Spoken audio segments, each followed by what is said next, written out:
கர்த்தரின் நாமத்தில் யாவரையும்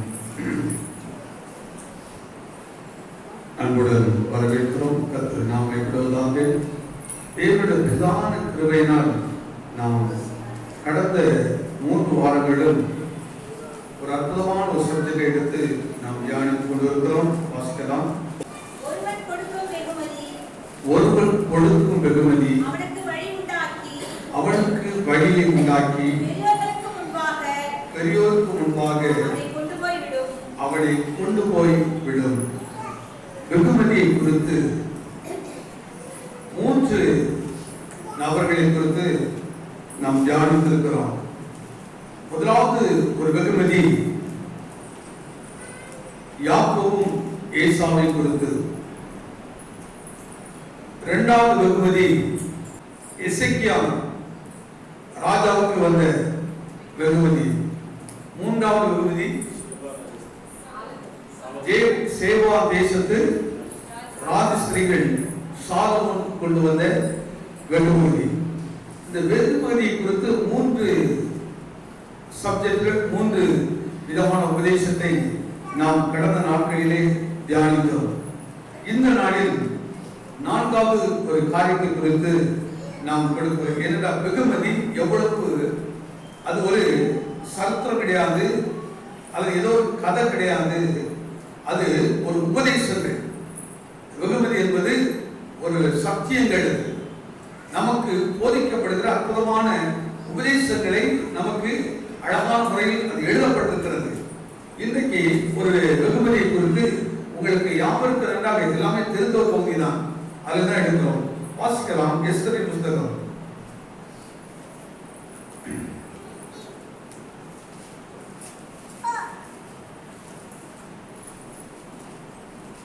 2ஆம் அதிகாரம். எல்லாருடன் அற்புதமாய் விளங்குகிற பகுதி. எஸ்தரின் புத்தகம் 2ஆம் அதிகாரம் 17-18 வாசிப்போம். சகல ஸ்திரீகளை பார்க்கிலும் எஸ்தர் மேல் அன்பு வைத்தான். சகல கன்னிகளை பார்க்கிலும் அவளுக்கு அவன் சமூகத்தில் அதிக தயையும் பட்சமும் கிடைத்தது. ஆகையால் அவன் ராஜா பீடத்தை அவள் சிரசின் மேல் வைத்து அவளை வஸ்தியின் ஸ்தானத்திலே பட்டத்து ஸ்திரீயாக்கினான். அப்பொழுது ராஜா தன்னுடைய எல்லா பிரபுக்களுக்கும் ஊழியக்காரருக்கும் எஸ்தரின் நிமித்தம் ஒரு பெரிய விருந்து செய்து நாடுகளுக்கு சலக்காரனை உண்டாக்கி ராஜஸ்திரீக்கு தக்க வெகுமானங்களை கொடுத்தார். வாசித்தது விதபதி ஆகாஸ்வே ராஜாவை 3 நபர்களை விசேஷித்தமாக கொண்ட ஒரு பகுதி. வஸ்தியும் எஸ்தரையும். வஸ்தி என்ற இடத்துக்கு எஸ்தரை ராஜஸ்திரியாக மாற்றப்படுகிறார். மாற்றப்பட்ட நிமித்தம் முழு உலகத்துக்கும் எஸ்தர் நிமித்தமாக வெகுமதிகளையும் விருந்துகளையும் ஆயத்தப்படுத்தப்பட்ட ஒரு நிகழ்வை அங்கு எழுதப்பட்டிருக்கிறது. 14ஆம் வாசகங்கள் எல்லாரையும் எடுத்துக்கொள்ளுங்க. எஸ்தர் புத்தகம் 2ஆம் அதிகாரம் 17ஆவது வசனத்தை வாசிக்கலாம். எல்லாம் சேர்த்து வாசிக்கலாம். சகல ஸ்திரீகளையும்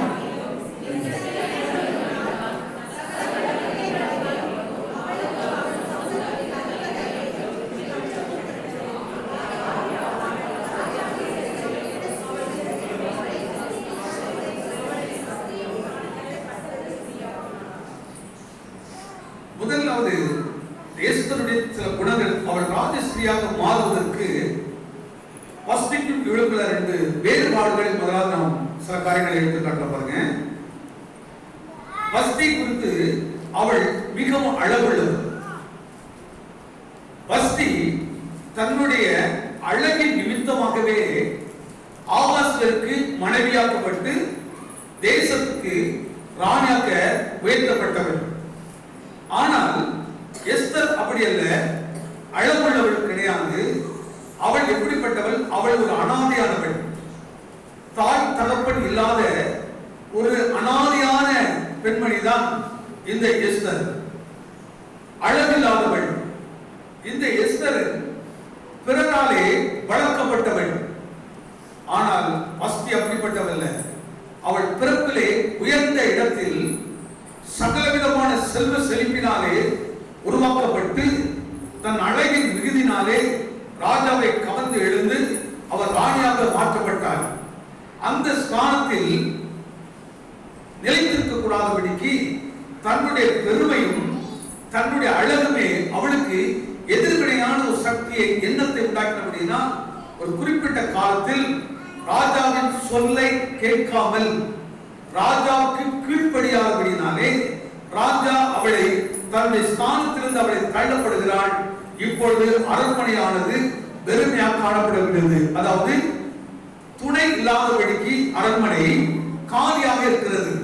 இப்பொழுது இந்த இடத்துக்கு எப்படியாவது ராஜாவுக்கு ஏற்ற ஒரு வசதி அழகுள்ளவள் அந்த அரண்மனையை மிகவும் அழகாக அலங்கரித்துக் கொண்டிருக்கிறாள். அலங்கரித்துக் கொண்டிருந்தார்கள். இப்போ அதே ஸ்தானத்துக்கு கொண்டு வர வேண்டுமானால் சாதாரண நபரை நினைச்ச முடியாது, கொண்டு வர முடியாது. வர முடியுமா? வரவே முடியாது. அப்படி வர வேண்டுமானால் அவரை விட என்ன செய்ய வேணும்? எல்லா விஷயத்திலும் குவாலிட்டியான ஒரு நபர் தான் அந்த இடத்தில் வந்து அலங்கரிக்க முடியும். அல்லாவிட்டு அலங்கரிக்கவே முடியவே முடியாது. அவர் இருக்கிற வேண்டிய இடத்தில் அவர் தான் இருக்க முடியும். இப்போ ஃபர்ஸ்ட் இருந்த இடம் முழுவதும் காலியாக்கப்பட்டபடியினால் அது வெறுமையாக்கப்பட்டிருக்கிறது. இந்த நாளில் இந்த இடத்தில் ஒரு நபரை கொண்டு வர வேண்டும். ராஜாவுக்கு ஏற்ற ராணியை தேர்ந்தெடுக்கப்படுகிற ஒரு சம்பவம் நடக்கிறது. ஆனால் நல்லா இந்த வார்த்தையை கொஞ்சம் படித்து தியானிக்கும் போது நான் இந்த எஸ்தர் ராணியாக மாற்றப்பட்ட உடனே அவள் நிமித்தம் ராஜ நிச்சயம் எல்லாத்துக்கும் முதல்ல படித்தோம். முதல் கிஃப்ட் கொடுத்த நோக்கம் என்ன? ஒப்புரவாக்குதல். அந்த உபதேசம் தன்னுடைய சகோதரனிடத்துல ஏசாவின் இடத்துல எப்படியாவது ஏசாவோட கோபம் தணிந்து நாம் இருவரும் சகோதரராய் வாழ வேண்டும் என்று யாக்கோபு அவனுடைய கோபம் தணிந்து போய் நாம் ஒப்புரவா வேண்டும் என்று அந்த வெகுமதியை கொண்டு போகிறான். இரண்டாவது கிடைத்த வெகுமதியை கவனித்து பாருங்கள். எசேக்கியாவுக்கு தெய்வீக சுகத்தை கற்றுக் கொடுத்தார். தெய்வீக சுகத்தை பெற்றுக்கொண்ட மனிதனை பார்க்கும்படிக்கு எல்லாரும் வெகுமதிகளை கொண்டு வந்தார்கள். ஆனால் வெகுமதியை பெற்றுக்கொண்ட எசேக்கியாவோ ஒரு இடத்தில் கூட தாம் பெற்ற தெய்வீக சுகத்தை வெளிப்படுத்தாதபடிக்கு தனக்குள் பெருமை வெளிப்படுத்தினான். ஆனால் அவன் சொன்னான், எல்லாரையும் அழைத்து தனக்குண்டான ராஜ்யத்திற்கு எல்லா மறைமுறை வெளிப்படுத்தி காட்டினான். வேதம் சொல்லுகிறது, அவனுக்கு பின் காலத்தில் உன் காலத்துக்கு பின் நீ பார்த்த ஒன்றுமே இருக்காது என்று சொல்லப்பட்டது. அந்த வெகுமதி அவனை கலங்கடித்த வெகுமதி. மூன்றாவது வெகுமதி சாலமோனுடைய ஞானத்தை கேட்டு அவனுக்கு இருந்த ஞானம் அறிவு புத்தியை பார்த்து முழு உலகத்தில் இருக்கிற எல்லா தேசத்தில் உள்ளவர்களும் தீமையில் இருக்கிறவர்களும் அவருடைய வெகுமதியை கொண்டு வந்து சாலமோனை கனப்படுத்தினார்கள். அது சாலமோனுக்கு தேவன் கொடுத்த ஞானத்தினால கிடைத்தது. ஆனால் எதை சம்பாதித்தாலும் ஞானத்தை சம்பாதிக்க வேண்டும். தேவனுடைய பிள்ளைகள், பிளஸிங் எப்படி தேடி வருது? ஒரு பிளஸிங் எப்படி சமாதானத்தை உண்டாக்குறது? ஒரு பிளஸிங் எப்படி ஒரு மனுஷனை வேதனைப்பை உண்டாக்குறது என்பதை குறித்து 3 விதமான கிஃப்டை குறித்து தியானித்தோம். இந்த இடத்தை பாருங்கள், ஒரு வித்தியாசமான ஒரு வெகுமதியை நாம் பார்க்கிறோம். எஸ்தர் ஒரு அனாதை, தாய் தகப்பன் இல்லாதவள், ஒரு அடிமையான ஒரு பெண். அந்நிய தேசத்திலே அவள் வளர்க்கப்படுகிறாள். அந்நிய தேசத்தில் ஒரு மூலமாக போதிக்கப்பட்டு வளர்க்கப்படுகிறாள். காலங்கள் அந்த தேசத்தில் இப்படியாக இருக்கிறது. அரண்மனையானது ராஜஸ்ரீ இழந்து போய், மணவாட்டியை இழந்து போய் இப்பொழுது தனிமைப்படுத்தப்பட்டுக் கொண்டிருக்கிறது. மணவாளனுக்கு ஒரு மணவாட்டி ஒரு தேவை. இந்த தேவையுள்ள காலத்தில் அநேகர் தலைக்கு ஆயத்தப்படுத்திக் கொண்டிருக்கிறார்கள். எண்ணிக்கை கணக்கானவர்கள் ஆயத்தப்படுத்திக் கொண்டிருக்கிறார்கள். அந்த நாளிலே ராஜ்யத்தினுடைய அரண்மனையுடைய வாசப்படியில் இருக்கிற அந்த காவலாளி மனிதன் தன்னுடைய இனத்தினுடைய அஞ்ஞான உறவு பெண்ணை ஆயத்தப்படுத்துகிறான். அவன் சொல்லுகிறான், நீ நான் சொல்கிற படியை செய். எந்த இடத்திலும் உன் இனத்தையும் உன்னுடைய எந்த விதமான காரியத்தை வெளிப்படுத்த வேண்டாம், நான் சொல்லுகிறதை மாத்திரம் செய்ய என்று அவளை ஆயத்தப்படுத்தி கன்னிமாடம் என்கிற, அதாவது ராஜாவுக்கு என்றால் ராணியாய் ஆயத்தப்படுத்துகிற அந்த போட்டியிலே அவளை கலந்து கொண்டு வைக்கிறார். காலங்கள் உருண்டோடுகிறது, பலவிதமான ஆயத்தங்கள் நடந்தது.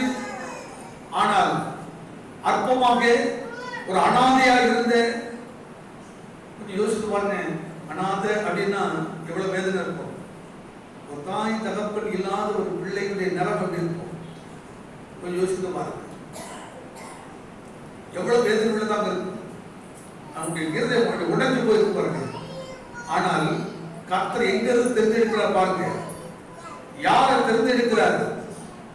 இந்த நாளில் ஒருவேளை நீ ஒரு ஆவிக்குரிய ஜீவியத்துல ஒரு தகுதி இல்லாத ஆளா இருக்கலாம், உனக்கு ஒரு நல்ல உபதேசம் இல்லாம, ஒரு நல்ல வழிநடத்தல் இல்லாம, உனக்காக நல்ல போதனை, நல்ல ஜெபிக்கிற ஒரு நபர் இல்லாம, நீ ஒரு ஆவிக்குரிய ஜீவியத்தில் அனைகிற அனாதை போல இருக்கிறார்கள்.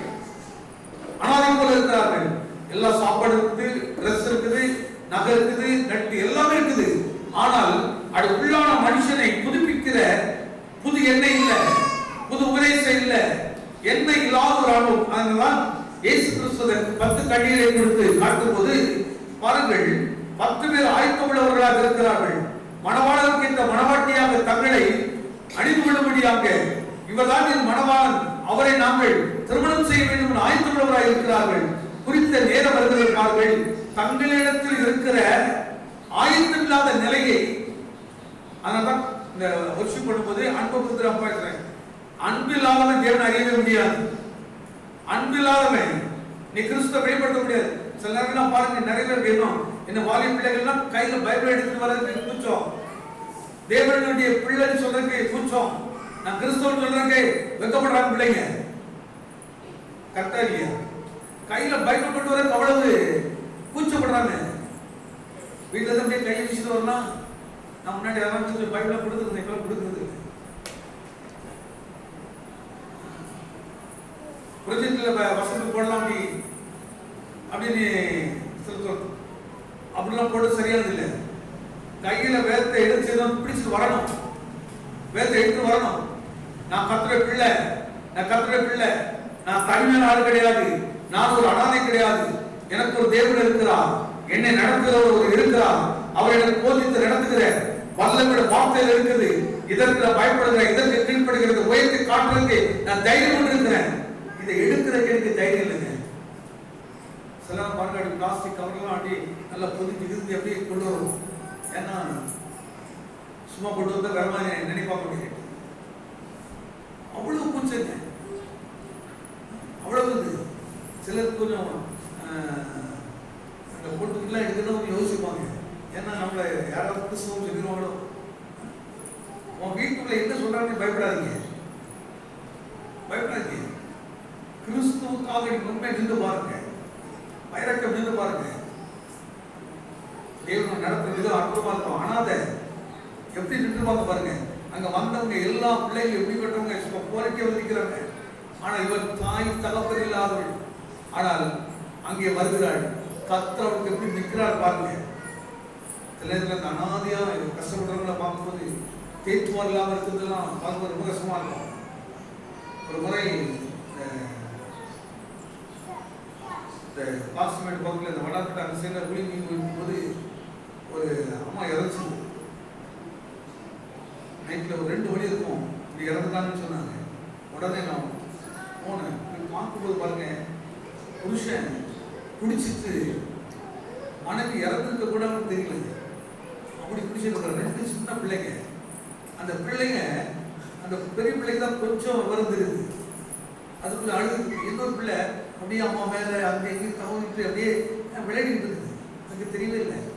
எனக்கு அதை பார்த்து உண்மை அப்படி இருதயம் உடஞ்சி போச்சு. அந்த மனுஷனை பார்த்துட்டு அவனுக்கு ஒரு உடனே அப்படியே வாசப்படியில ஒரு நபர் கூட இல்லை. நாங்கள் ஊழியத்தில் இருக்கிற விசுவாசி மட்டும் அவங்க எனக்கு ஃபோன் பண்ணாங்க, ஐயா அப்படி என் நிலத்தை பார்த்து அந்த நிலைமை பார்த்து எனக்கு உண்மையில அன்றிலிருந்து ரொம்ப இப்படிப்பட்ட பிள்ளைங்களை பார்க்க ரொம்ப இறக்கமா இருக்கும். புருஷன் இருந்தும் என்ன பிள்ளைங்க அனாதைமா இருக்கு, அனாதை போல இருக்கிறார்கள். அவர் எஸ்தரை கொஞ்சம் நினைச்சு பாருங்க.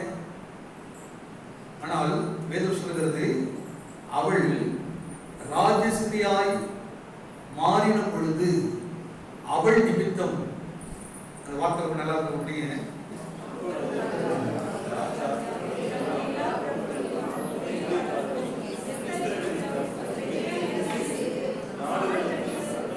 எனக்கு அது பிடிச்ச பாருங்க, எஸ்தரின் நிமித்தம். இந்த இடத்தை அப்படியே எடுத்துட்டீங்க. என் நிமித்தம் எல்லாம் வார்த்தைகள் சொல்லுங்க. நீங்க எப்படி உங்களை இந்த விசுவாசத்தை உண்டாக்கணும்? நீ கிஃப்ட் வாங்குற ஆள் இல்ல, நீ கிஃப்ட் கொடுக்கிற ஆள் இல்ல. ஒன் நிமித்தம் உனக்காக மற்றவர்கள் கொடுக்கிற மாதிரி ஒரு அற்புதமான ஒரு வளர்ச்சி, அழகு, ஒரு குணம், ஒரு அன்பின் இறக்கம் உன் குணமா மாறணும். குணமா மாறணும், உன் புத்தி அப்படி மாறணும், சபை அப்படி மாறணும்னு சொல்ற. இந்த இடத்த ஸ்திரீங்கிற இடத்த அப்படி விட்டுருங்க. சபை காற்றார எடுத்து ஒரு ஊழியம் எப்படி இருக்கணும், ஒரு சபை எப்படி வளரணும். சபைங்கிறது என்ன கட்டடமா இல்ல, இந்த ஃபெல்லோஷிப் எப்படி இருக்கணும் அப்படிங்கிறதான். எவ்வளவு பிரச்சனை உள்ள ஆளா எப்படி இருக்கணும் உள்ளவனா சபைக்குள்ள வந்து உபதேசத்தை கேட்டு கேட்டு அந்த சபை பூரண அன்பில் விலகுபடும் பாருங்க. ஒருவருக்கு ஒருவர் சபையில ஒருத்தருக்கு ஒருத்தர் பேசுறோம்னா அப்படி ஆள் சபைக்கு வராம இருக்கிறது இல்லை. அப்படி ஆடலாம். நான் இவங்கிட்ட பேச மாட்டேன், அவங்ககிட்ட பேசுறேன்னா நீ ஒரு விசுவாசு, நீ சபைக்கு வராம இருக்கிறது. நீ வந்து ஒன்னும் அங்க நடக்கிறதே இல்லை, நடக்கிறதே இல்லை. சபையில வந்தா தேவ அன்பு அழகா காவியம் எப்படி காட்டுறாங்க. என் பாத்திரம் நிரம்பி வடிகிறது. சபை உள்ளவங்க ஒரு பாத்திரமா ஒரே ஆவில, ஒரே அபிஷேகத்துல, ஒரே அன்பில அப்படியே என்ன செய்யணுமா நிரம்பி. இப்போ பாருங்க, ஒரு வீட்டுக்குள்ள உட்கார்ந்து ஒருத்தர் பேசுறாங்க. அவர் பேசல அப்படின்னு சொல்றது யாரு மேலும் இவங்க சரியில்லை சொல்றது கரெக்ட் கிடையாது. இதெல்லாம் சரியான ஒரு வேர்டு கிடையாது. இல்ல, அவங்க சரியில்லை, நீ சரியா இருக்கல, நீ சரியா இருந்தா நீ சரியான வேலை செய்யணும்ல. அவங்க சரியில்லைன்னு சொல்லி நீ விலகி போறது, விளக்குறது எப்படி நியாயமா இருக்கும்? எப்படி அது சத்தியமா இருக்கும்? அது எப்படி தேவ அன்பா இருக்கும்? அது எப்படி தேவ நீதியா இருக்கும்? அது எப்படி தேவ பிள்ளையா இருக்க முடியும்? எப்படி நீ பூரண வர முடியும்? எப்படி மன வாழ்க்கையை வாழ முடியும்? அது முடியாது. அப்படி நான் விருப்பமானால் நம்மை நாமே வஞ்சிக்கிறவர்களா இருப்போம், நம்மை நாமே ஏமாற்றுகிறவர்களா இருப்போம். நம்மை நாமே எப்படி அந்த 10 கண்ணிகள் 5 பேர் வாங்க, நான் எல்லாம் ஆயத்தமா இருக்கிறேன் ஆயத்தமா இருக்கிறேன் என்று தங்களை தாங்களே ஏமாற்றி மனவாளர் வரும்போது கைவிடப்பட்டார்கள். சபை கைவிடப்படக்கூடாது. கிறிஸ்துவின் வருகையிலே கைவிடப்பட்டு போகாதபடிக்கு எச்சரிக்கையாக இருப்பதற்காக தான் இவ்வளவு கடினமான சில வார்த்தையை சொல்ல வேண்டியிருக்கிறது. எச்சரிக்கையோடு சொல்ல வேண்டியிருக்கிறது. எச்சரிக்கையோடு இருக்கிறது. ஒரு வீட்டுக்குள்ள நீ பேசலன்னு சொன்னீங்கன்னா நீ எப்படி பூரணப்படுகிறாய்? எப்படி பூரணப்படுகிறாய்? எப்படி ஒன்னிமித்தமாக விருந்து ஆயத்தப்படும்?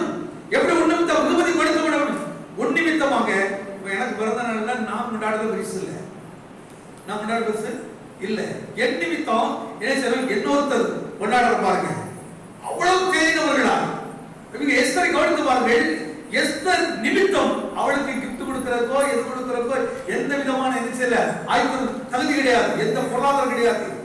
தனிமை, வெறுமையாக்கப்பட்டவள், தள்ளப்பட்டவள், அனாதையாக்கப்பட்டவள். இன்னைக்கு அப்படிப்பட்டவர்களாக இருக்கிறார்கள். உங்க வாழ்க்கை மாற வேண்டும் என்பது வேதம் விரும்புகிறது, சத்தியம் விரும்புகிறது. உன் வாழ்க்கையில் மாற வேண்டும் என்று விரும்புகிறார். ஆனால் மனத்திருப்புகள் பரலோக ராஜ்யம் சமீபமா இருக்கிறது என்று வேதம் சொல்கிறது. மனத்திருப்புகள் என்று சொல்கிறார்கள். சபை என்பது ஒவ்வொரு நாளும் மனத்திருப்புதலை வெளிப்படுத்திக் கொண்டே இருக்க வேண்டும். ரட்சிப்பை வெளிப்படுத்திக் கொண்டே இருக்க வேண்டுமா? அன்பை வெளிப்படுத்திக் கொண்டே இருக்க வேண்டுமா? வெளிப்படுத்திக் கொண்டே இருக்க வேண்டுமா? அவங்க எப்படி இருக்காங்க, நம்ம வேற கட்ட செஞ்சே இருப்போம். அவங்க ஸ்தோத்திரம் பண்ணாலே நீ பார்த்து ஸ்தோத்திரம் பண்ணு. அவங்க பேசுறாங்கன்னா பேசல, நீ மிஸ் பண்ணிட்டு போயிட்டே இருக்கு. அவன் வேலை செஞ்சுட்டே இருக்கு. ஒரு பாத்திரம் என்ன செஞ்சுட்டு நடந்துட்டே இருக்கணும். அது வக்கி போக கூடாது. அது எப்படியா பணந்தரமா மாற்றக்கூடாது, பணாந்தரம் மாறக்கூடாது. ஆனால் ஏசாய் படிக்கிறோம், பணாந்தரம் கடுவெளி கழித்து புஷ்பத்தை போல நீ சபைகளை வரும்போது வேணா மனாந்தரம் வரலாம், வரும்போது எப்படிப்பட்ட ஆளா இருக்கலாம். ஆனா உள்ள வந்த ஒரு மனாந்தரமா இருந்தீங்கன்னா அதோட உள்ள இருக்க உள்ள வந்தவர்கள் எப்படி இருக்குன்னு சொன்னா உன்னை தேடினவனாய் மாற்றிக்கிட்டே இருக்கணும், உன்னை வளர்ச்சியுள்ளவனாய் மாற்றிக்கிட்டே இருக்கணும். பாருங்க, அற்புதமான இந்த வேதத்தை படித்து தியானிக்கும் போது குணங்கள் மாறிக்கொண்டே இருக்கும், புத்திகள் மாறிக்கிட்டே இருக்கும். பாருங்க, நிறைவானது வரும்போது குறைவானதெல்லாம் ஒழுங்கிட்டே இருக்கும். ஆனால் நிறைவான சத்தியங்கள், ஆனால் உபதேசங்கள் நிறைய இருக்கு. பாருங்க, பூரண உபதேசத்தோடு இருக்குது, மகிமை உபதேசத்தோடு இருக்குது, பூரணமான அன்புல பல அன்பு இருக்குது, பூரண அன்பு இருக்குது. வேதத்தில் பூரண அன்பு பயத்தை அமைதானா? பூரண அன்பு பயத்தினால நம்ம ஒருத்தருக்கு ஓடுறோம், விளக்குறோம், அவனை நிறுத்த முடியல, பயத்தினால தானே.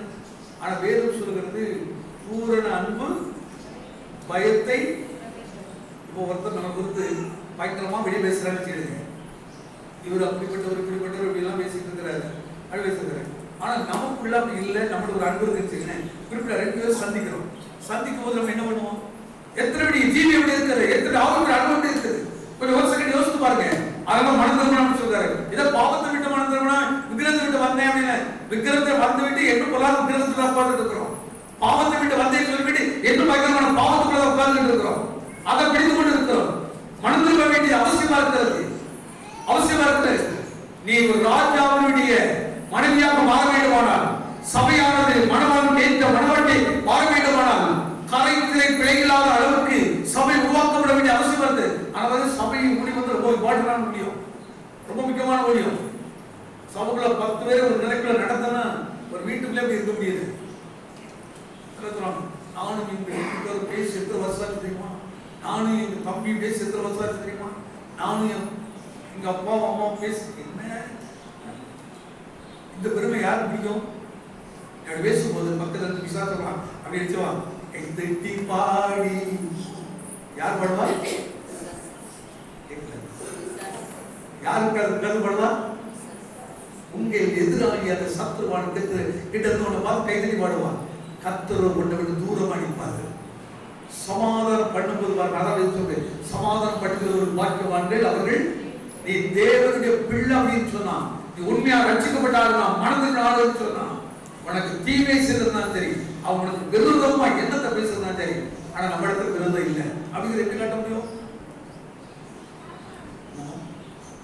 எப்படி காட்ட முடியும்? என்னை நேசிக்கின்றாயா, என்னை நேசிக்கின்றாயா,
ரட்சிக்கப்பட்டவர்களுக்கு எப்படி இருக்கிறாரு?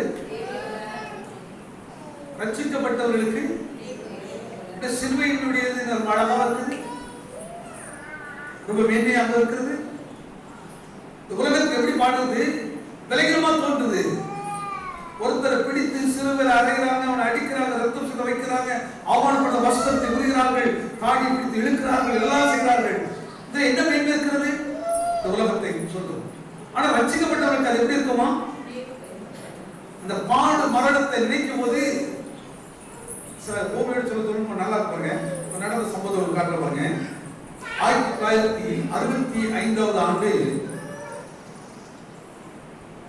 விருதுநகர்ல ஒரு அரசியல் மாநாடு நடக்குது. அதுல காமராஜ் அவர்கள் தாங்குறாங்க. அப்ப அந்த கூடத்தில் ஸ்டேஜ்ல உட்கார்ந்து இருக்கிறார். முன் வரிசையில வயதான சில நபர்கள்லாம் உட்கார்ந்து இருக்கிறாங்க. இப்போ நம்ம அரசியல் மீட்டிங்ல முன்னாடி யாரும் உட்காரலாம்? வெள்ளையும் சொல்லைகளும் வெளியே தெரியும். உள்ளேயே வெள்ளை இருக்கிறவர்களும் வெள்ளைக்காரர்களும் கொலைக்காரர்களும் முன்னாடி உட்கார்ந்து இருப்பாங்க. அன்றைக்கு இப்படிப்பட்ட நபர்களும் உட்கார்ந்து இருக்கிறார்களா? உட்கார்ந்து இருக்கும் போது இதை ஸ்டேட்ல இருந்து காமராஜர் பார்த்து பக்கத்துல இருந்த இன்ஸ்பெக்டர் சொன்ன விஷயம், அவர் ஒரு கிறிஸ்டின், அவர் சொன்ன ஒரு விஷயம்.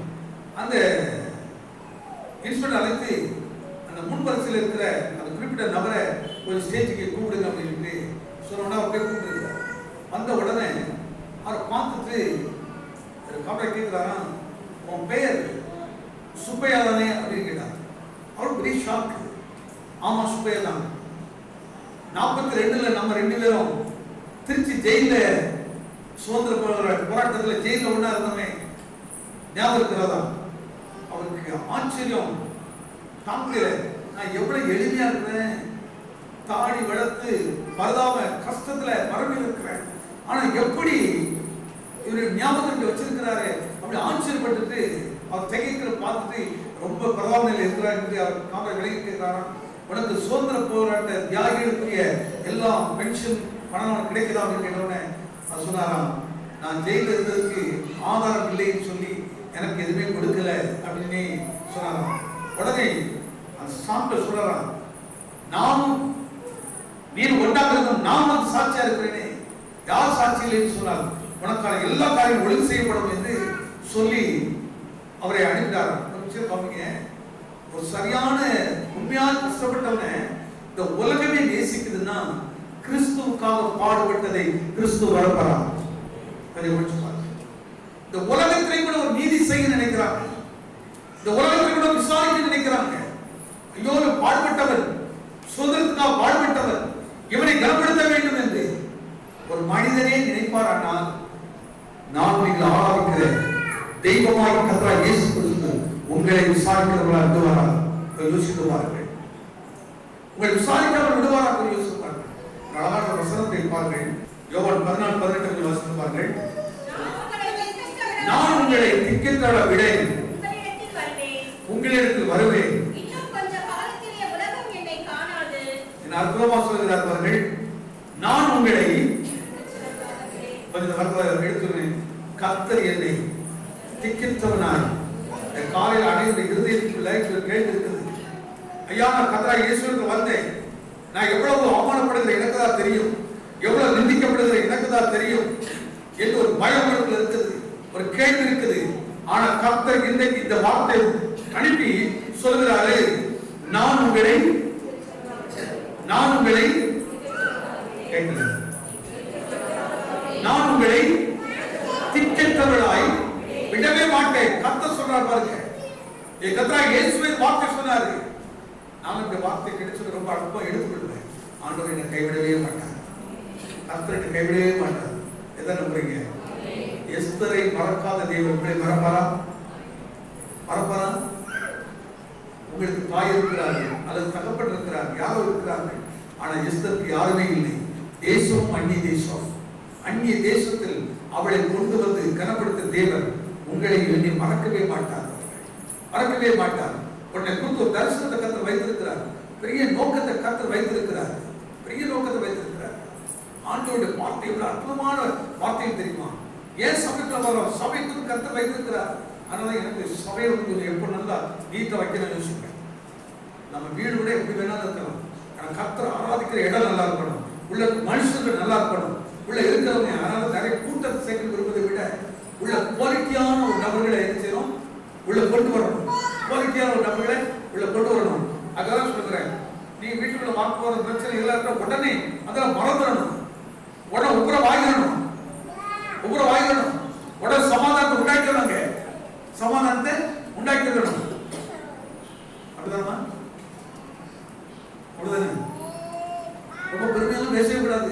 நாங்க பேசி இத்தனை வருஷம் ஆச்சு, இப்படிலாம் சொல்லவே கூடாது. அதை உடைச்சு ஒரு எடுக்கணும். இன்னைக்கு எஸ்தரை மனதில் வச்சுக்கிடுங்க. அப்படிப்பட்ட ஒரு எஸ்தருக்கு தயவு இல்லை. ஏன் உனக்கு கர்த்தர் தயவு கொடுக்க முடியல? தயவு இறக்கோடு கேட்க கிடைக்கல. உன்னுடைய மன கடினம். நீ என்ன ஒப்புரவாக வரமாட்டேங்கிறா, எனக்கு கீழ்ப்படுத்த வரமாட்டேங்கிறா, தேவ சித்தம் செய்ய வரமாட்டேங்கிறா, உன் சித்தத்தை செய்துட்டே இருக்கிறா, உன் விருப்பத்தை பெருசா நினைச்சிட்டு இருக்கிறா. ஆண்டவரை உன் சித்தம் செய்ய அர்ப்பணிக்கிறீங்க. கவலை பாரத்துக்குள்ள நினைச்சிட்டே இருக்காதீங்க. கவலை பாடுக்குள்ள உட்கார்ந்து இருக்காதீங்க. நீங்க இந்த பிரச்சனை நினைச்சோம், மைண்ட் நினைச்சோம், பாரத்துக்குள்ள கொண்டு வந்து கவலைகளுக்குள்ள கொண்டு வந்துடும். அது வந்த உடம்புல பாருங்க எப்பொழுது வெறுப்பும் வேற்றுமை உண்டாக்கும், எப்பொழுது அவமதிக்கிற சுவாமிகள் வந்துட்டு இருக்கும். தேவனுக்கு பயப்பட பயவரன்னு சொன்னா நீங்க ஒவ்வொரு வார்த்தையை எடுத்து அப்படியே கீழ்ப்படுத்த வாருங்க. கர்த்தரை கைவிட மாட்டார். எஸ்தரை மைண்ட் வச்சுடுங்க. ஆண்டவரே எஸ்தருக்கு இறக்க காட்டுறவர், ஏன் எனக்கு இறக்க காட்ட மாட்டீங்களா? எனக்கு இறக்க காட்டுங்க. இந்த பூமியிலேயே ரொம்ப அற்புதமாய் கர்த்தரை ஆசீர்வதிக்கிறவங்க. அற்புதமான ஒரு பழைய பாடலுடைய ரொம்ப பிடித்த ஒரு பாடல். இந்த ஒரே ஒரு சரணத்தை கொஞ்சம் அப்படியே பாடுவாங்க.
உயிரோடு இருக்கையில் யாரை பார்த்து பேசணும்?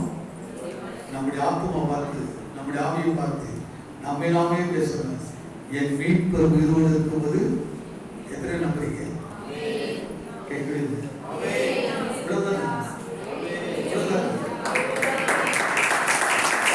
என் மீட்பர் உயிரோடு இருக்கும்போது எஸ்தருடைய நிலைமை யோசிச்சு பாருங்க. எல்லாருடைய அரவணைப்பும் நேசமும் அவள் கிடைச்சிருக்கோம். ஆனால் அவள் தனிமையான ஒரு மகள். ஆனால் அவள் உள்ளத்தில் உதய கொடுத்த உபதேசம் இருந்தது. அவளுடைய ஆத்மாவிலே உதய கொடுத்த வசனங்கள் அவள் இருந்தது. அவள் தேவனுக்கு கற்றுக் கொடுத்த சப்ஜெக்ட் இருந்துச்சு. அவளுக்கு அதான் பெரிய நம்பிக்கை. யாரும் எனக்கு இல்லாவிட்டாலும் நான் கவலையே பட மாட்டேன், நான் வருத்தமும் பட மாட்டேன். என் மீட்பர் உயிரோடு இருக்கிறார். உனக்கு எது போல இருக்குது? பயப்படாத. சங்கீதம் 42 படிக்கிறோம், என் ஆத்துமாவே ஏன் கலங்குகிறாய், ஏன் தீர்க்கிறாய், என் தேவனை நோக்கி காத்துரு, அவர் முகத்துக்கு ரட்சிப்பை கட்டளையிடுவார். அது நான் இன்னும் என் தேவனை துதிப்பேன். என் ஆத்துமா ஏன் கலங்குகிறார்?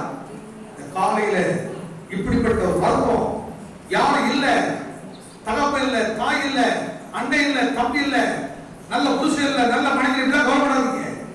உங்களுக்கு நல்ல நேசர் இருக்கிறாரு, நல்ல மீட்பர் இருக்கிறாரு, உனக்கு நடத்துகிறவரா இருக்கிறாரு, உனக்குள்ளே இருக்கிறாரு. அதனால பாருங்க, கிறிஸ்தவ வாழ்க்கையில அடுத்த லெவல் எதுன்னா பரிசுத்த ஆவியை நாம் பெற்றிருக்கணும். பரிசுத்த ஆவியை பெற்றிருக்கணும். இன்னைக்கு கிறிஸ்தவத்தில் 10ல் 8% அபிஷேகம் இல்லாத ஒரு குரூப் தான். 8% பரிசுத்த ஆவியை பெறாதவர்கள். நான் ஒரு குறிப்பிட்ட நாளெல்லாம் இந்த அந்நிய பாஷை பேசுறது, இந்த வெளிவச சமயம் போனா ஒரு மாதிரி யோசிக்கிறது.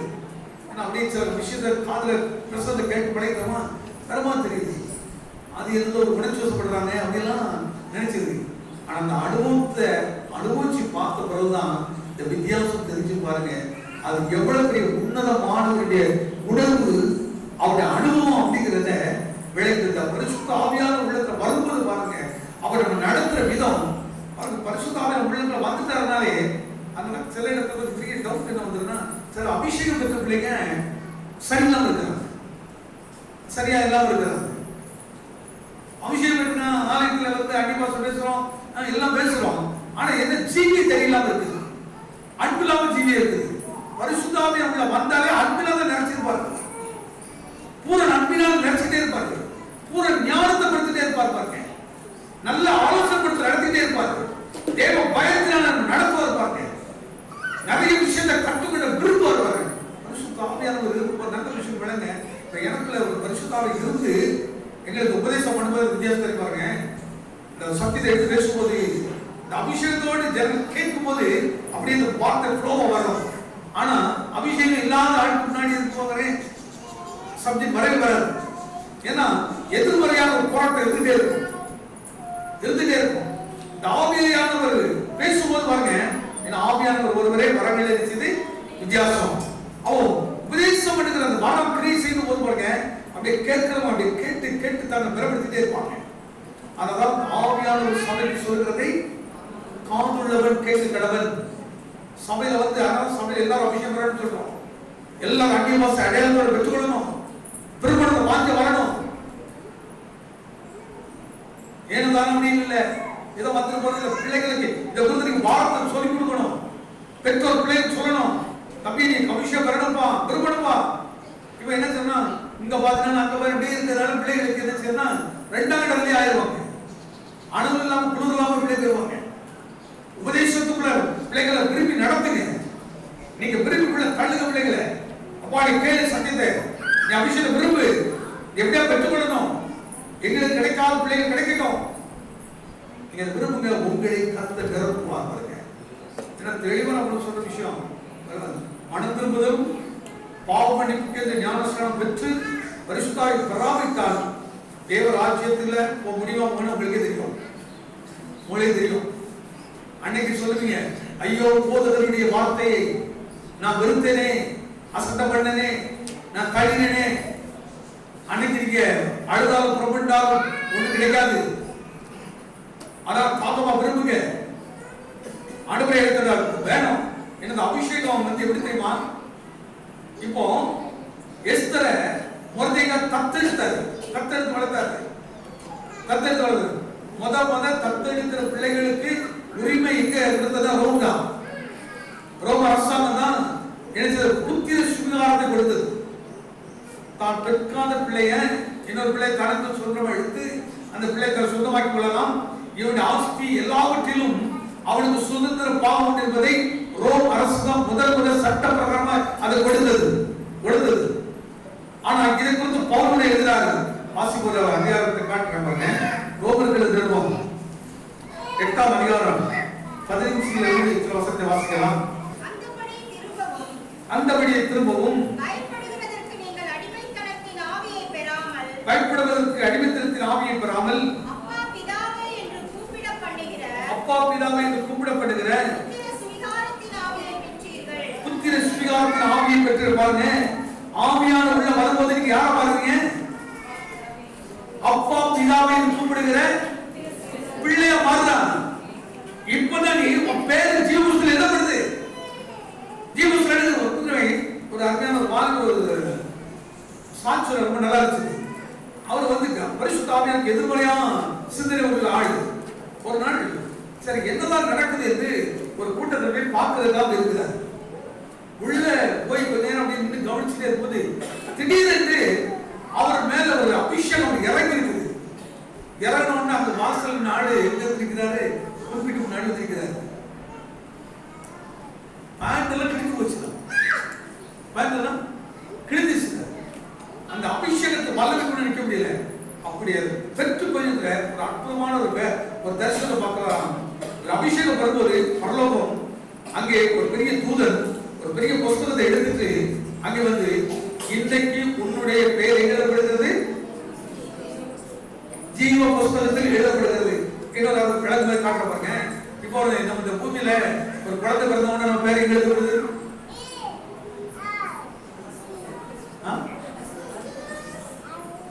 எங்க எழுதப்படுது?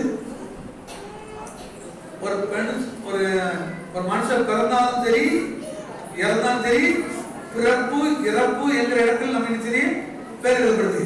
ஆனா திருமணம் ஆகும் போதுதான் நம்முடைய பேர் எங்க எழுதப்படுது? ரிஜிஸ்டர்ல எழுதப்படுது. ரிஜிஸ்டர் எழுதப்படுது. அந்த கையெழுத்துக்கும் இது வித்தியாசம் இருக்கா இல்லையா? அது பிறந்தான் இறந்தான். இது மணவாளன் மணவாட்டி என்கிறதை உறுதிப்படுத்துகிறது. குடும்பம் என்பதை உறுதிப்படுத்துகிறது. இதே போலதான் ஒரு மனுஷன் மனம் திரும்பி பரிசுத்தாவை பெறும்போதுதான் உன் பேர் எங்க எழுதப்படுது? பரலோகத்தில் இருக்கிற ஜீவ புஸ்தகம். பரலோகத்தில் யார் இருக்கிறார்? என் மணவாளன் அங்க இருக்கிறார். என் மணவாளன் அங்க இருக்கிறபடினால இப்படி அபிஷேகம் வரும்போதுதான் உன் பெயர் அங்க எழுதப்படுது. அந்த மோசம் சொல்றாரு, என் பேரை எரிச்சினோம் கிறுக்கு போடுற. எதுக்காக? இவங்க இல்லாம நான் என்ன முடியாது. என் பேரை இருக்கிறாங்க என்ன பிரயோஜனம் இருக்குது? அவர் ஆத்ம வார்த்தை எடுத்து காட்டுறாரு. ஆண்டவரே இவங்களெல்லாம் நீ கொண்டு போடுவீரானா என்ன இருக்குது? அதை விட என் பேரை எடுத்து போடுறோம். இவங்க பேரெல்லாம் இருக்கட்டும் அப்படிங்கிறார். இவங்க பேரெல்லாம் எப்படி மனம் திரும்பி அபிஷேகம் பெறீங்களோ அப்பதான் பேரு பரலோகத்தில் எழுதப்படுது. நீங்க விளக்குங்க. ஏன் அபிஷேகம் வரணும்? சும்மா அநியாயமா பேசி போறது இல்ல, ஏதோ நோக்கத்துக்கு இல்ல. உன் பெயர் பரலோகத்தில் எழுதப்படணும். அவர் மணவாளனாய் அவர் பூமியில வெளிப்படும் போது மணவாட்டியை மாய்த்து விடுவார்கள். இதை பொறுத்து தரிசனமும் யாருக்கு இருக்கணும்? ஊழியர்களுக்கு இருக்கணும், போதகருக்கு இருக்கணும், சபைக்கு சொல்லிட்டே இருக்கணும். உன் பெயர் பரலோகத்தில் எழுதப்படணும். நீ மனம் திரும்பு. பாவங்கள் அதனால பாருங்க, குடும்பத்துல பேசாம சண்டை போட்டுட்டு இருக்கவங்க கண்டித்து சொல்ல வேண்டியது நீங்க இப்படிலாம் இருக்கக்கூடாது. என்ன பொறுத்தவரை நான் இன்னொரு பர்பஸ் சொல்லணும்னா இவர்கள் ஆள் சபையில காணிக்க விடக்கூடாது. எதை சொல்றது பாருங்கள், உன் சகோதரனிடத்தில் உனக்கு யாதொரு மனஸ்தாபம் உண்டானால் ஒரு காணிக்கைய அங்கே வச்சுட்டு விளம்பரம் யார் வரக்கூடாது. ஆனா யார் வர்றாங்க வரலையோ பரலோக தூதருக்கு இருக்கிறன்னு அப்படிதான் பாக்குறேன். தேவ ராஜ்யம் உள்ள இருக்குது. நீங்க மனுஷன் தலையை பாக்குறீங்க, நான் தேவ ராஜ்யத்துக்கு பாக்குறேன். அப்படி ராஜ்யத்துக்கு திட்டத்தை பாக்குறேன். அப்படி தூதருக்கு இருக்கிற பாக்குறேன். யாரொரு குறை இருக்குமா காணிக்காக வச்சுட்டு முதல்ல போய் ஒரு வாய்ப்பு வந்து என்ன செய்ய காணிக்க செலுத்து. கரெக்டா? அப்படியே நான் சொல்லல, உங்களையும் என்னையும் உண்டாக்கின தேவன் சொல்றார். தேவன் சொல்றாரு, ஒருத்தரையும் நான் பேச மாட்டேன், கொஞ்சம் முன்னாடி வச்சுருப்பேன், ஆனா நான் வந்து காணிக்கை செலுத்துவேன். இந்த காணிக்கை காசு வர மாட்டேன். யோசிச்சு பாருங்க, இந்த ஆஃப்ரிக்கை கத்தர் ஆசிரியர் பாருங்க. அதனாலதான் மனப்பூர்வமாக கொடுக்கிறவங்க இடத்தில் நான் மனப்பூர்வம் அண்டியில் கொடுக்கிறேன்னு சொல்லிருக்கோம். உன் மனம் திரும்பி பூரணமா ரட்சிக்கப்பட்டு அபிஷேகப்பட்டு தேவ அன்பில கொடுக்கிறதான் கர்த்தர் பிரிவு எடுக்கிறார். கர்த்தர் தான் ஆசீர்வதிக்கிறார். அல்ல நான் அங்கே வைத்து போட்டுறாரு. அது எனக்கு அது சம்பந்தமே கிடையாது. அப்போ அபிஷேகம் எவ்வளவு முக்கியமா இருக்கு. தத்தெடுக்கிறது. அப்போ அன்னைக்கு மொர்தெகாய் எஸ்தர் தத்தெடுத்தது போல இன்னைக்கு அபிஷேகம் நம்ம தத்தெடுக்குதுங்க. அபிஷேகம் வந்தாதான் அவர் ஆவியானவர் நம்ம போதித்து நடத்துறாரு. தகப்ப மாதிரி உலகம் பெற்ற தகப்பன் வேறே தாய் வேறே. ஆனா என்னை நடத்துகிறவர், நான் வீட்டை வெளியே போறேன், எங்க போறேன், எங்க வரேன் யாருக்கு தெரியும்? யாருக்கு தெரியும்? யோசிச்சு பாருங்க. ஆனா எனக்குள்ளே என்னை தத்தெடுத்த தகப்பனாகி ஆவியானவர்களே இருப்பாரானார், தாயாகி ஆவியானவர்களே இருப்பாரானார். அவர் என்னை போதித்து நடத்துவார். நீ நடக்க வேண்டிய வழியை உனக்கு காட்டுவார். உண்மையில கண்ணமைத்து உனக்கு ஆலோசனை கொடுத்துட்டே இருப்பாரு. சரியா உனக்கு நடத்திட்டே இருப்பாரு, போதிச்சுட்டே இருப்பாரு. எஸ்தரை இப்படிதான் அழகாக நடத்தப்பட்டார். நடத்தப்பட்ட குறிப்பிட்ட நேரங்கள் வந்தது பாருங்கள். ராஜா அப்படியே உள்ளே வருகிறார். இப்ப நிறைய பேர்லாம் எழுதப்பட்டிருக்குது. இவங்க அவங்கலாம் எழுதப்பட்டிருக்குது. இப்போ ஒவ்வொருத்தரா முறைப்படி ராஜாவுக்கு முன்னாடி வந்து நிற்கிறார்கள். ஆனால் ஆகாசுடைய ராஜாவின் கண்ணின் ஒரு அழகு தெரிந்தது. அன்னைக்கு மாம்ச அழகை பார்த்து வஸ்தி எடுத்தார். இப்பொழுது ஆவியின் அழகை பார்க்கிறார், குணத்தை பார்த்தார், நல்ல தாழ்மையை பார்த்தார், பொறுமையை பார்த்தார். அதனால சபையானது தாழ்வு உள்ளதாகவும் பொறுமை உள்ளதாகவும் அன்புள்ளதாகவும் நேசம் உள்ளதாகவும் மற்றவர்களை உபசரிக்கிறவர்களாகவும் மற்றவருடைய கஷ்டத்திலே அவங்களுக்கு இணக்கமா இருந்து செய்கிறவர்களாகவும் இப்படிப்பட்ட ஒரு அழகான சாயல். அதெல்லாம் பேர் எடுக்கும்போது நீங்கள் என்ன செய்யணுமா? உங்களுக்கு அழக பொன்னினாலும் மயிரினாலும் என்ன செய்வோம்? உள்ளான குணமாகிய நற்குணத்திலே உங்களை அலங்கரிக்கலை சொல்லுகிறார். இன்னைக்கு யாரும் சொல்லுகிறார் பார்த்து. ஆனால் தான் வேதம் சொல்லுகிறது, குணசாலியான ஸ்திரியை கண்டுபிடிப்பவன் யார்? அவளுடைய நிலை. நம்ம பொண்ணு தேடணும். எப்படி தேடுமோ? எப்படி பொண்ணு தேடுமோ? இப்படி எல்லாம் இந்த பகுதி தேடுமா? கண்ணுக்கு அழகா, கழுத்துல நிறையா, பின்னாடி ஆஸ்தி ஐஸ்வர்யம் இதெல்லாம் இருந்ததுன்னா தடையே இல்லை. ஆனால் அப்படிப்பட்ட அழகு தள்ளப்பட்டு போய்விட்டது. பஸ்தி தள்ளப்பட்டு போனார். ஆனா அந்த இடத்துக்கு குணசாலியான ஒரு பெண்ணாகிய அனாதையான ஒரு ஸ்திரீயாகிய எஸ்தரை கொண்டு வந்தால் அந்த எஸ்தர் நிமித்தம் எல்லாரும் வெறுமை கொடுத்தது. உன் வாழ்க்கையில் தேவன் அப்படிதான் ஆசீர்வதிக்க விரும்புகிறார். நீ அனாதை நினைக்கிறாத, தள்ளப்பட்ட ஆள் யார் எனக்கு இல்லை இப்படிலாம் யோசிக்காத. யாருமே எனக்கு எங்க குடும்பத்தை நடத்த உதவி செய்ய யாரில்லை, இயேசு இருக்கிறார். அது வார்த்தையோடு இருக்கிறது. அது வார்த்தை பிடித்துக்கொள், வசனத்தை பிடித்துக்கொள், சத்தியத்தை பிடித்துக்கொள், அதற்கு கீழ்ப்படிந்து பாரு. உன் நிமித்தமாக நீங்க யோசித்து பாருங்க. ஒரு செகண்ட் அப்படி எழுதுவாங்க. அந்த கன்னிமாடத்துல இருந்து ராஜா அரண்மனைக்குள்ள அவளை அப்படி அழைத்து வரும்போது எப்படி கொண்டு வந்து போக பாருங்க. எப்படி வந்து பாருங்க. கரெக்டா நியூ இயர் வருது, 12 மணிக்கு எல்லாரும் வெடி போடுவோம். எல்லாரும் வெடி போடுவோம். கிறிஸ்துமஸ் வருது, 6 மணி உடனே எல்லாரும் வெடி போடுவோம். எதுக்கு போடுறதுன்னு தெரியாது. அது ஒரு மகிழ்ச்சி. ஆனா கொஞ்சம் யோசித்து பாருங்க. எஸ்தர் உள்ளே வருகிறாள். அவளுக்காக தேசம் முழுவதும் விருது ஆயத்தப்படுத்தப்படுகிறது. தேசம் முழுவதும் எல்லாருக்கும் எதை கொடுக்கப்படுகிறது? ஐயா, எங்க தேசத்துக்கு ஒரு அழகான ராணி கிடைத்தால் என்று. உன்னை குறித்து இந்த அனுபவத்தை மறுபடியும் சொல்ல மாட்டேன். உங்களை குறித்து என்ன சொல்லணும்? உங்களை நினைச்சு மற்றவங்க பேசணும். ஐயா, எங்க வீட்டுக்கு ஒரு அழகான மருமகள் வந்திருக்கிறார். அன்புள்ளவன், இன்பமானவர், நேசமுள்ளவர். எங்க வீட்டுக்கு ஒரு அழகான மருமகன் வந்திருக்கிறார். இன்பமானவர், நேசமானவர். ஐயா, எங்க விசுவாசிகள் எப்படிப்பட்டவர்கள்? உங்களை பார்த்து பரலோகம் சொல்லணும். அதனால பரலோகத்தில் செய்யப்படுவது போல பூமியிலையும் பரலோகத்துடைய அந்த நிறைவு அனுபவிக்க முடியும். இதை அனுபவிக்க முடியும் பாருங்க. அதுதான் எக்ஸாம்பிள் எடுத்து காட்டினேன். நான் குறை பேசுற ஆளு மகிழ்ச்சியா இருக்க முடியாது. ஆனா குறையே பேசாத ஆளு, சத்தியத்தோடு ஈடுபடுற ஆளு, அவருக்கு எப்பொழுதும் மகிழ்ச்சியாவே இருக்க முடியும். இன்னைக்கு நீங்கள் எப்படி இருக்கிறீர்கள்? ஒருவேளை மணந்திருப்பாங்க. நீங்க எல்லாரும் கொஞ்சம் மணந்திருப்பாங்க. எல்லாம் ஒரு சொல்லி எழுந்திருந்து, ஆண்டவரே, எஸ்தரை நான் ஒரு செகண்ட் நினைத்து பார்க்கிறேன். எஸ்தருக்காக செய்யப்பட்ட காரியங்களை நினைத்து பார்க்கிறேன். என்னையும் அப்படி கனப்படுத்த வருகிறது. நீ யார் இல்லாத ஆளு, அனாதை நினைச்சிருக்காத. யார் அனாதையுமா? சக்தி இல்லாத அனாதை, சத்தியத்துக்கு கீழ்ப்படியாத அனாதை, சத்தியத்துக்கு செவி கொடுக்காத ஆளு அனாதை. நீ வேதனைக்குள்ளதா இருப்பா, துன்பத்துள்ளதா இருந்துட்டே இருப்பா. உன் வீட்டுக்குள்ள எப்போது கட்டி இருந்துகிட்டே இருக்கும். ஆனால் நீ இயேசுவினிடத்தில் வருவாயாக. அதாவது இயேசு அன்போடு அழைத்தார், நான் உங்களை திட்டத்தோட விட வாசுக்களை எதிர்த்து வாருங்கள், நான் உங்களுக்கு இழைப்பாக தருவேன். உன் பிரச்சனை எதுவாக இருந்தாலும் பரவாயில்ல, இயேசுவினிடத்தில் வாருங்கள். ஆண்டவரே, எனக்கு சில கோபம் எரிச்சல் பிடிவாத படம் இருக்குது, சுய புத்தி ரொம்ப இருக்குது, என் சுயத்தை பிடிச்சிட்டு இருக்கிறேன், நான் சொல்லதான் கரெக்ட் அடிச்சிட்டு இருக்கிறேன். நீங்க அந்த குணத்தெல்லாம் என்னை விட்டு மாற்றி விடுவீங்க.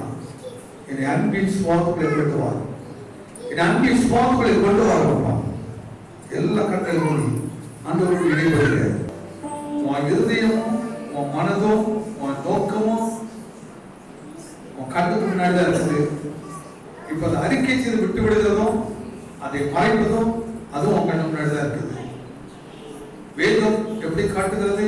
அதை அறிக்கை செய்து விட்டு விடுகிறவன் நீங்க இரக்கம் பெறுவான். உனக்கு ஒரு இரக்கத்தை கத்த வச்சிருக்கிறாரு. எஸ்தர் மாதிரி உனக்கு ஒரு இரக்கம் இருக்குது. தள்ளப்பட்ட அழகான அறிவான மேன்மையான வசதி இழந்ததை எஸ்தருக்கு கொடுத்தது உண்மை. எஸ்தர் கொடுத்தது உண்மை. அந்த எஸ்தர் நீதான் இன்னைக்கு நமக்கு அந்த மேன் வச்சிருக்கிறாரு. இந்த பூமியிலேயே உன கத்த மேன்மை வைப்பார். எங்கேயும் இல்ல, நீ வேலை செய்யற இடத்துல, உன் குடும்ப வாழ்க்கையில, உன் தனிப்பட்ட ஜீவியத்துல ஐயா உன மேன்மையா கத்த வைப்பார். அது ஒரே கிஃப்ட், ஒரே கிஃப்ட் உன்கிட்ட கத்த எதிர்பார்க்கிறார். மகனே, உன் இருதயத்தை இருக்கிறது, உன் இருதயத்தை இருக்கிறார். அதை நான் கழுவுறேன், அதை சுத்தப்படுத்துகிறேன், அதை அலங்கரிக்கிறேன், அலங்கரித்து அதை எனக்கு நான் சொந்தமாக்கி கொள்கிறேன். மணவாளனாகிய கிறிஸ்துவுக்கு சொந்தமாக்கப்படுது. அடுவே சபையால் இப்படி நாளுக்கு நாள் பக்தி விருத்தியிலே ஞானத்தில் விவேகத்தில் வளரவும் பலன் செய்யவும் கர்த்தர் அனுகூலம் வருவாராக. அந்த ஒவ்வொரு குடும்பத்தையும் ஒரு வாரத்துக்குரிய விநாயகர் வரவழைத்தார். மனதில் வைத்து அதை குறித்த பயத்தோடும் அதை குறித்த தெளிவோடும் கடந்து செல்ல திருதர வேண்டும் என்று பிதா குமாரன் பரிசுத்த ஆவியானவரால் ஜெபிக்கிறோம். நல்ல